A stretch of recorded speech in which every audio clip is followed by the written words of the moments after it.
Hi, in this video I am going to show you how to install GCam on your Infinix Note 30.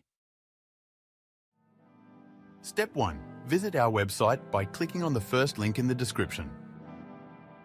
Step 2. On our website, go to the download section and download GCam APK file. Step 3. Go to video instruction section on our website. There you will find step-by-step guide on how to install that GCam APK. That's it. Don't forget to visit our website for complete instructions and APK file. Lastly, here's some GCam versus stock camera app comparison.